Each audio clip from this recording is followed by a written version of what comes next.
right? Yeah. But imagine things go south and you can't just buy that bar of Liquid soap. whatever, Dove at the the floaty soap in the That's not even soap, Nicole. I know store. Ivory. It's like buying Folgers coffee. It is like it. And then you have to make your own soap. What are you gonna know? Anyway, so Patrick and I have known each other for a while, and his family makes great soap. I think so. It's great soap. I have been using your soap for years, and then your wife it closes the business down.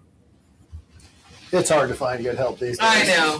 You've been working your best to make more help, though. I understand. This is something you did not know about me, Nicole. What? Well, I mean, everybody did. I'm a population specialist. For if you don't know, Patrick had a daughter, 2 weeks ago, 3 weeks ago? She's a month old. She's a month old now. Just a month old now. Yeah. So already getting big. number 11. Better start thinking about the next one. I thought I was false advertising. Anyway, they make great soap, and he asked me, what do you want me to give this inspirational talk or soap making demo? And I'm like, everybody wants to know how to make soap. She said your inspiration sucks. So That's not it. You did inspiration last time, but so with just a few supplies, you can make soap. It's a great way to get.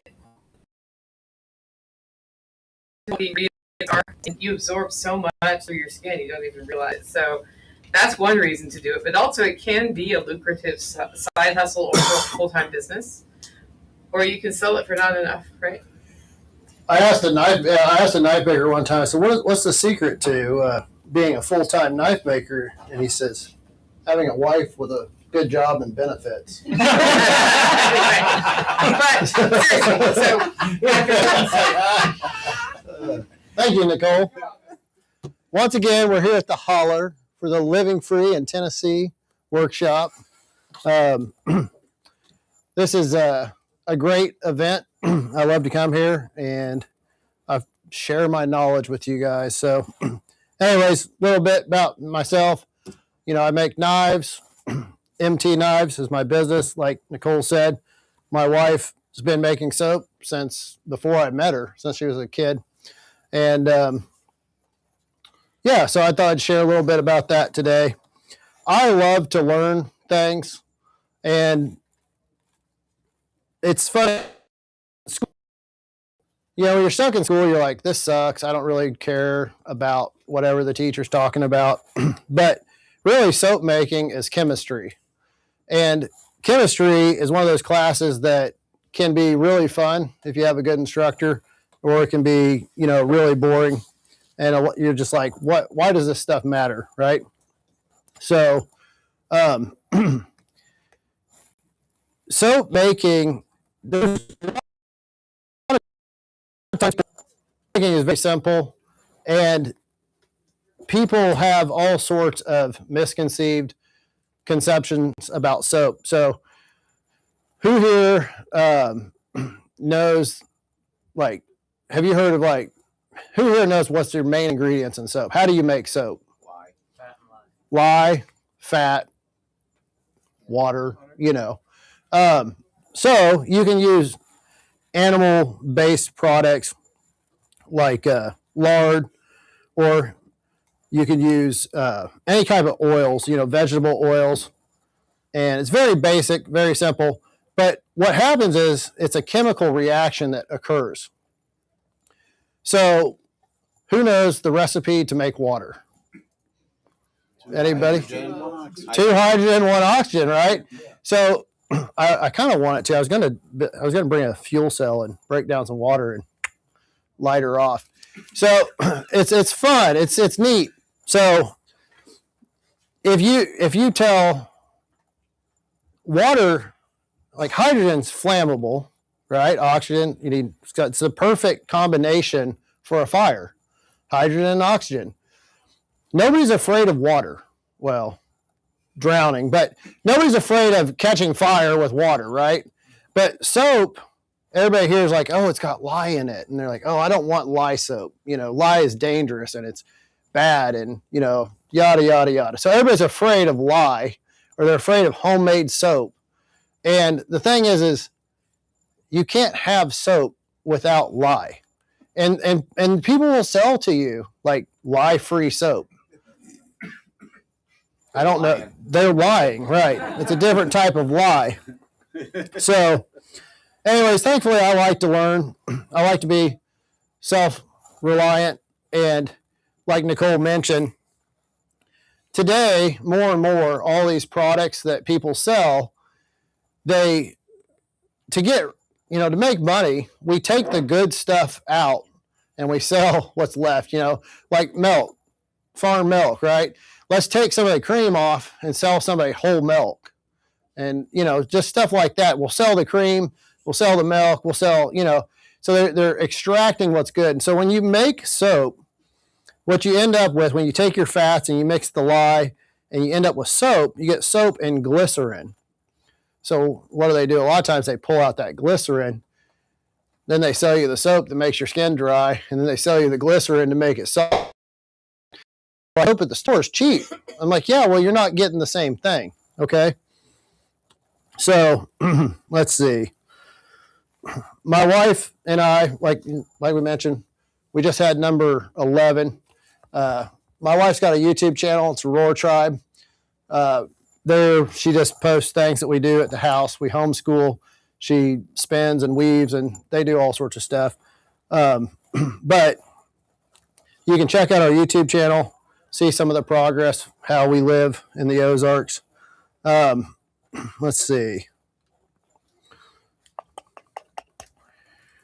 So soap making can be very basic, just lye, water, fat, and you can customize that to however you like it. So depending on what fat you use, some fats, you're going to get a different quality of soap out of it. And so my wife has come up over the years, we've come up with a recipe that we really like. And the base of it's coconut oil, olive oil, and safflower oil. I think that's the three. So I've pre-measured out our oils here. We've got our water. But basically what you need to make soap is you need your fats, you need your water, you need your lye, you need a good scale, because what we're doing is we're going to have a chemical reaction. And when you mix the lye, the water, and the fat, a chemical reaction happens. It's very important that you get that chemical reaction to happen properly. So if you don't have enough fat in your mixture and you have too much lye, then it's not all going to transform into soap. And you could have some residual lye in your soap, which would be bad. People freak out about things like lye, but lye is used in a lot of cooking, chemistry. That's what's cool about chemistry, right? Like cooking is basically chemistry.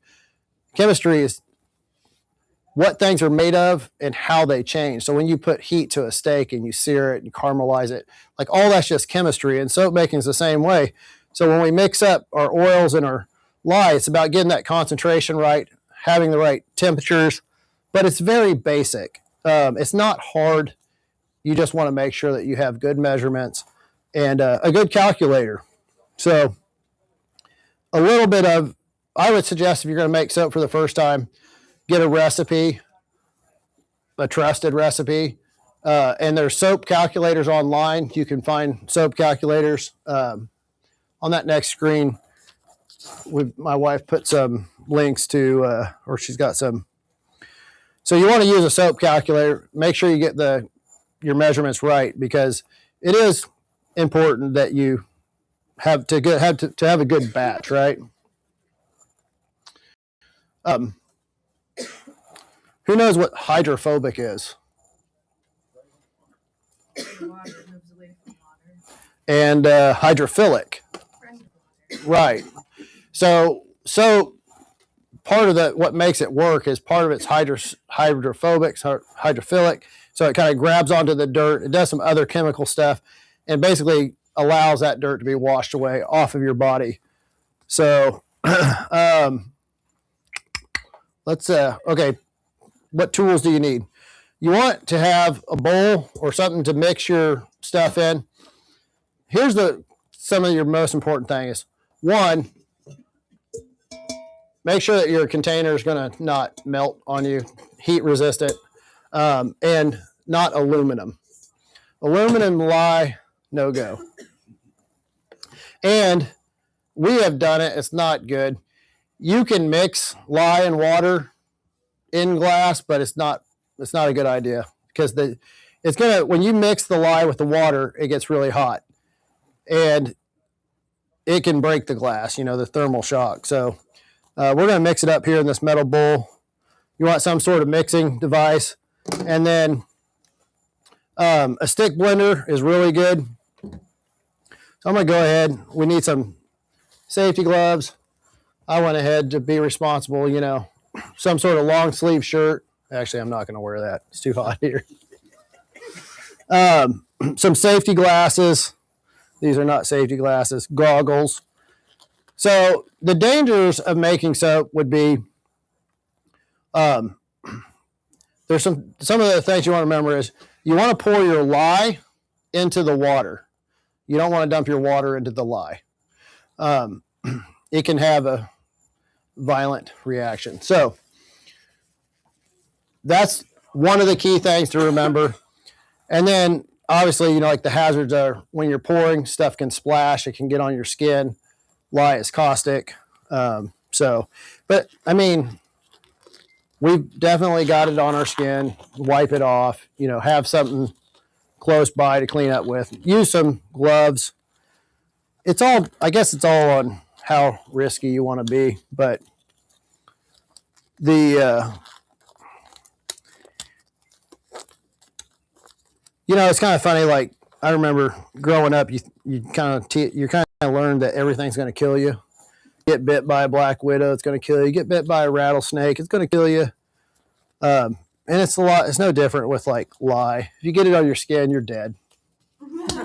So just go ahead and call your relatives, say your last wishes.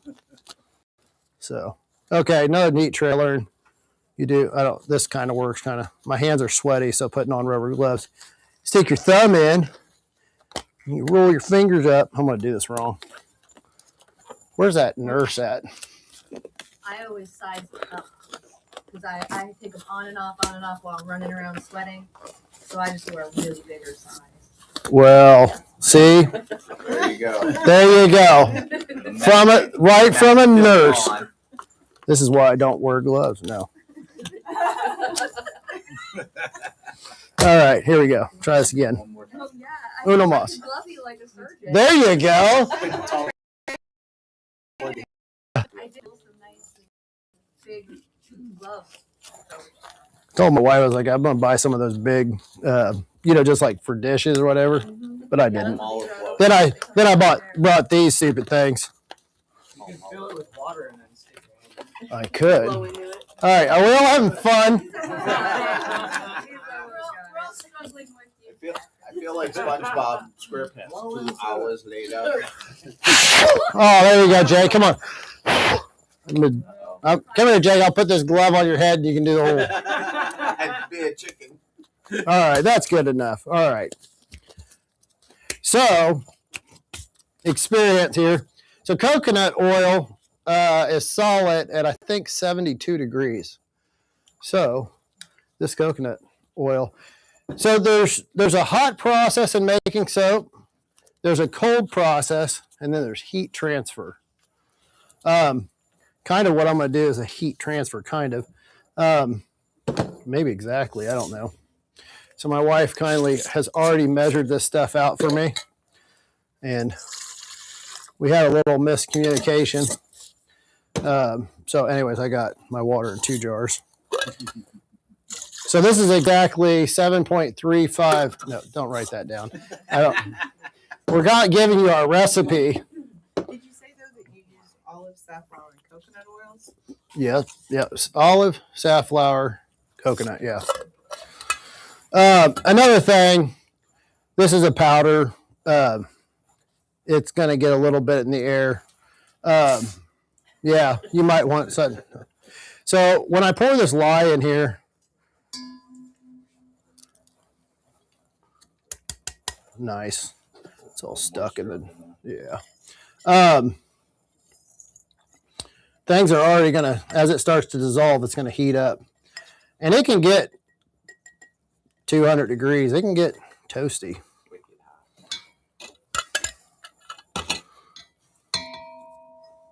So obviously, oh, and then one of the tips, some people will say, it's probably good advice. Don't mix food and, you know, your soap making supplies. Like, don't go make bread in this bowl. We're going to. Like, you know, Like good idea. Puke bowl where it's your best Tupperware, but it's also used to puke in it. Yeah, yeah. That one. Yeah. There, I mean, it's kind of smart. Just don't do it at the same time. That's all. You know, my wife mentioned, and my wife mentioned, you know, alpha gal, like more people having problems with alpha gal. So I guess I didn't really stop to think about it, but Beef tallow. yeah. So if you make soap with beef tallow, then they can't have that. It's like, wow, that's wild. Well, you know, thinking about that now, the chemistry, right? It probably should be fine if it all got consumed, but a lot of times you're going to super fat your soap. So our soap is super fatted. So basically we're adding extra fat that's not going to turn into soap. So you are going to have some residual, like if I use beef tallow, there'd still be some beef tallow in there. All right. So this is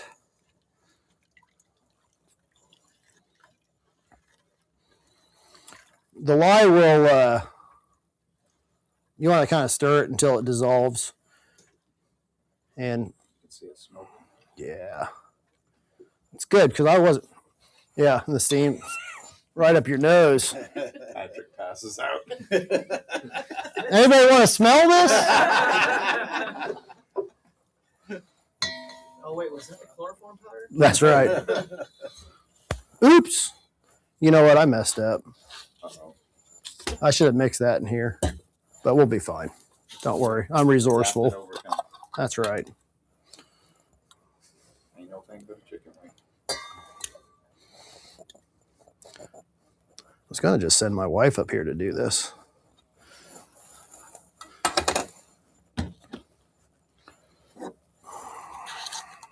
So what I started to say earlier,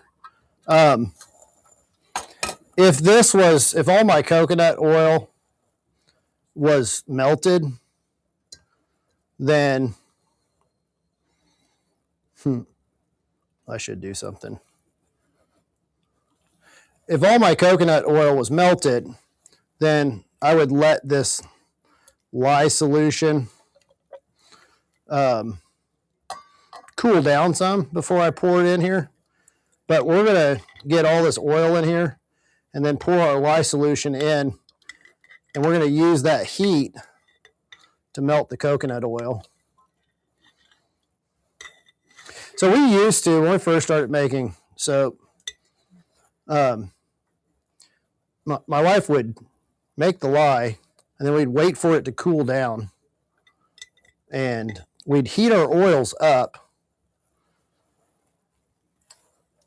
and get them within a certain temperature range before we mix them together.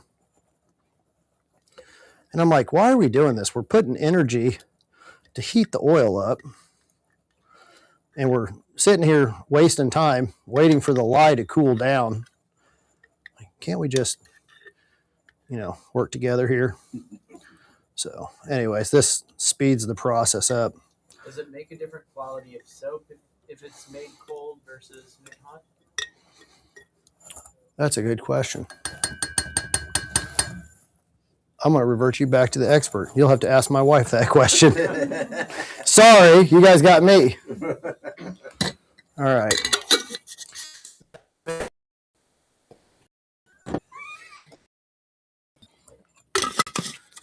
No good demonstration gun. No. It's fine. Everything's fine. Well, I'm sitting here looking. I'm like, I don't know if this is all going to. I'm going to dump it So back you want to into. throw the lye mixer into the oils then? The other Yes. Stop it. Yes. What fun would there be in that? I'm actually going to dump it back into this other bowl. I'm going to do a mixy because I like to live dangerously. Who wants to volunteer? No. Like you've done that before. First time. No. All right. Now, you could just sit here and stir this, but one of these are amazing. Stick blender. So, for whatever reason, this stick blender, once you mix these together, now we're gonna look. What we're looking for is what's called it. For it to start to trace, and basically, what that means is if you were stirring it like with a stick or whatever your spatula, you would start seeing kind of thicken up, kind of like pudding, and then once it's tracing, you can pour it into your mold. So I made these molds. Actually, we've changed our batch size many times. Originally, these molds were twice as long, and we would make, I believe we made like 90 bars at a time. So we adjusted the batch to where it works out good. Simple mold that I made out of 1x4s. You can buy silicone soap molds. People make soap in PVC pipe. You can make it. My wife's used a cardboard box and a trash bag. Like, you don't have to go super expensive on the mold, but it's nice to, like in this case, to have your batch kind of size to your mold. So, I told my wife I didn't want to make a big batch here, and so she measured out a half batch, and I thought that the half batch was anyways, double it because I want this mold full. I don't want it half full.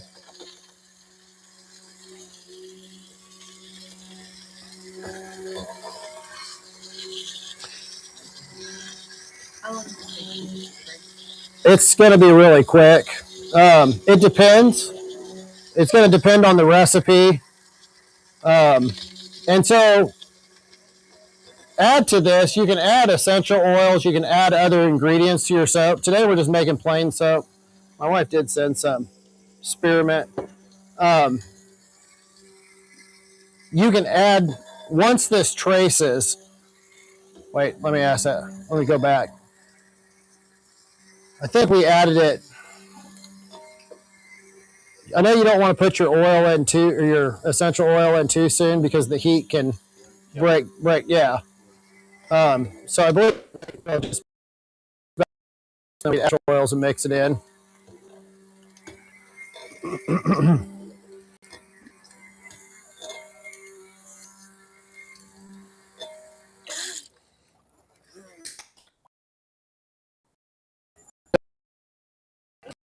The front row. I feel like at SeaWorld. So we have commercial, and we do it in like 5-gallon buckets, and yeah, those things. It's easy to have. Yeah, you want to be careful. I'm just teaching you guys all the things not to do. All right. I need a little mirror. The camera. I'm noticing this is not plain soap. Because I think something in the stick blender. Ooh. So this may or may not work out. Actually, I was like, this stick. You do not make soap. No, so seriously, like, I was sitting here looking at it, I'm like, something black is in here, but you know what? I think I think it's the gasket. It might be the gasket. All right. So we're starting to trace. We're starting to trace. If you guys can see how it's. Okay, yeah. It's I'm gonna go a little bit longer. Let's try high.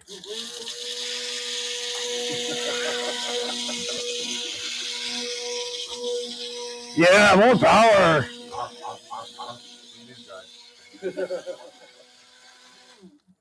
You gonna Picture of it and then put that on there. don't splash you. Set the pieces of the. I don't know what it is. We're just gonna roll with it. So hey, do you guys know how you deal with pollution? Where's the solution to pollution is dilution. Every dairy farmer knows that.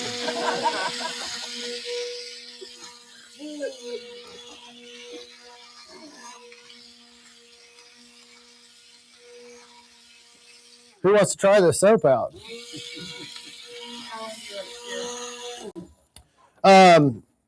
So it depends.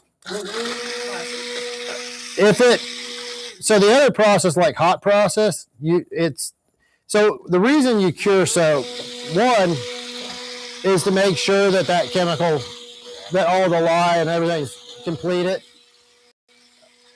That reaction is going to depend on the temperature and time and temperature. And then what you're waiting for, the reason you cure soap is you're letting the water get out of the bar.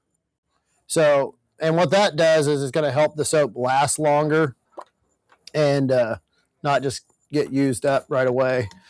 Plus, depending on, you can adjust, you can play with how much water you use in your recipe, right? So I could have used twice as much water. Well, that soap's going to take a lot longer to cure. More water. I don't know the bare minimum you could get away with, but just like cooking, you just experiment.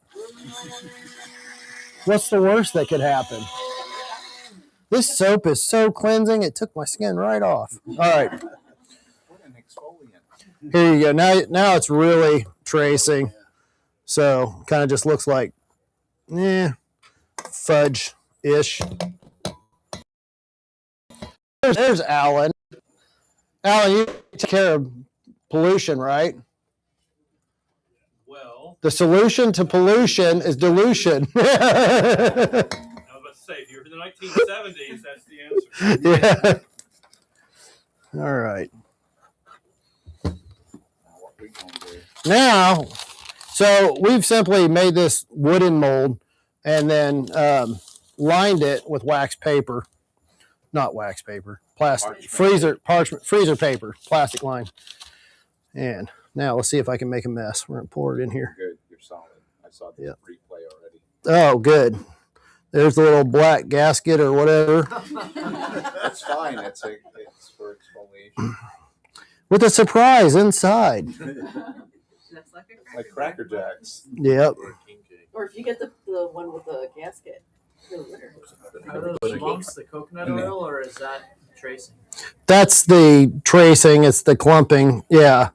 So if you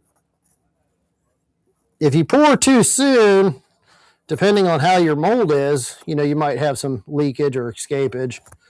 If you wait too long, it'll be clumpy and whatever. So depending on whatever kind of essential oil you use, sometimes that will retard the trace or speed it up.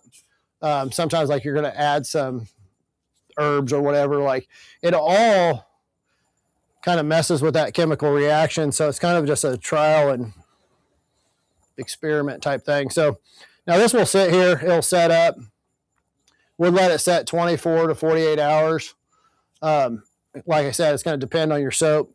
I'm just going to come back later and I'll check it. And once it's set up, and again, we want to pull it out of the mold when it's, start set up, and then take it out and go ahead and cut it.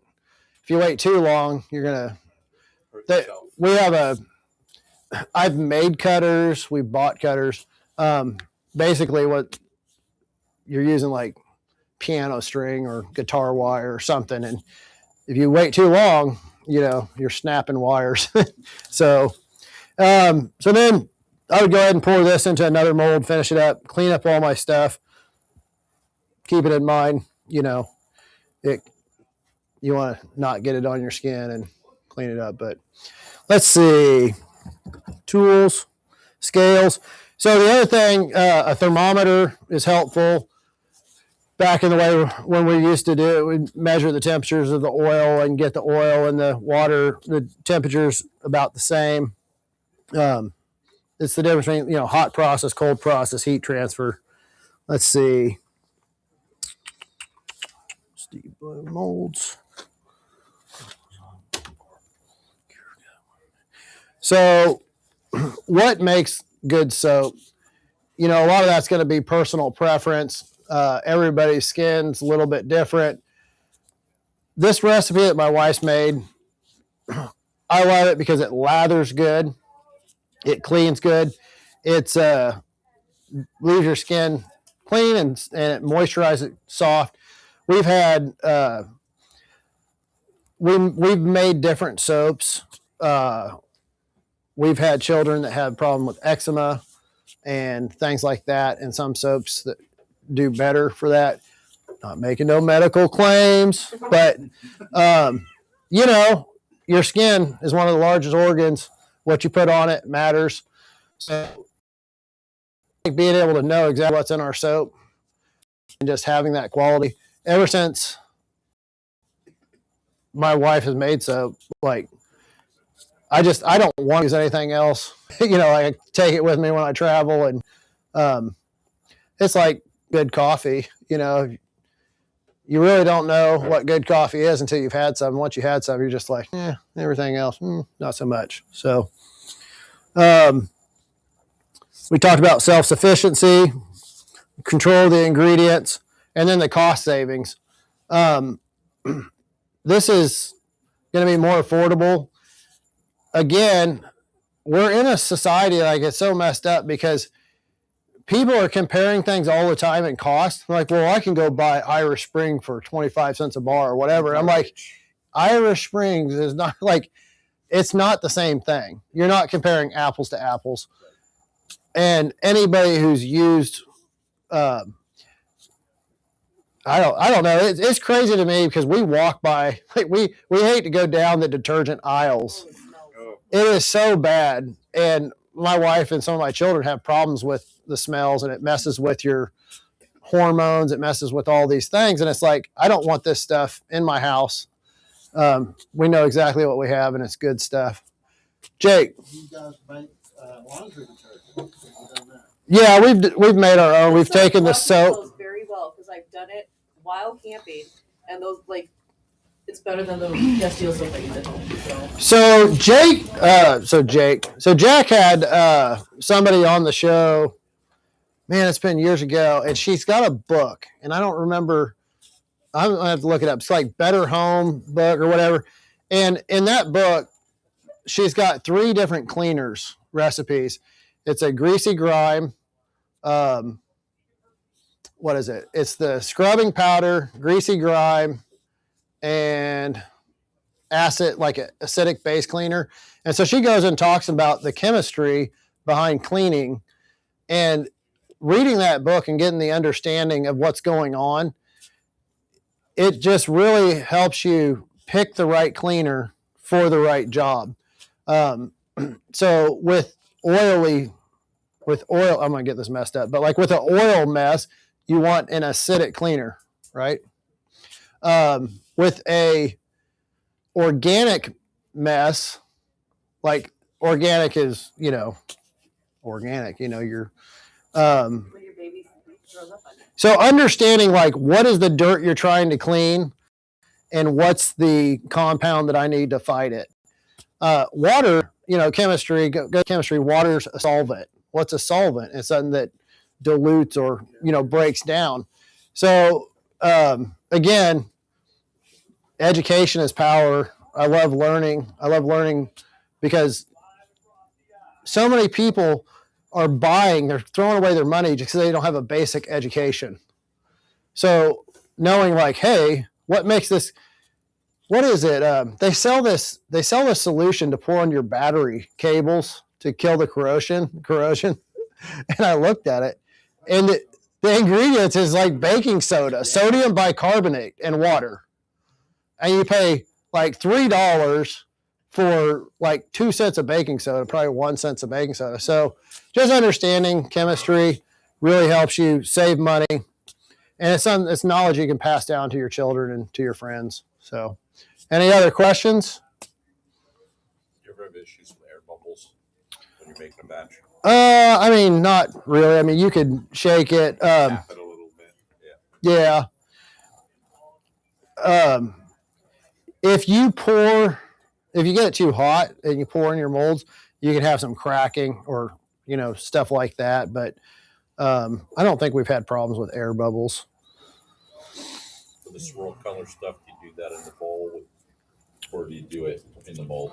So what you would do is like you could break in you can get all sorts of artistic with this. Like you could break down your batch and put some color in one another and then come here and pour it. You can, take sticks and mix it up once you pour it. You can texture the top and, it's kind of endless on what you can create, how creative you want to get with making your bar unique. So. Silicone molds that put a logo on it. Or... Yeah. Jake's going to 3D print and cast some silicone molds, have his face in a bar soap. We can get that beard on All right. Well, thank you guys. We're going to pretty simple and easy. Easy enough a knife maker can do it. So there you go. Thank you. Now I get to clean up this mess. I'll just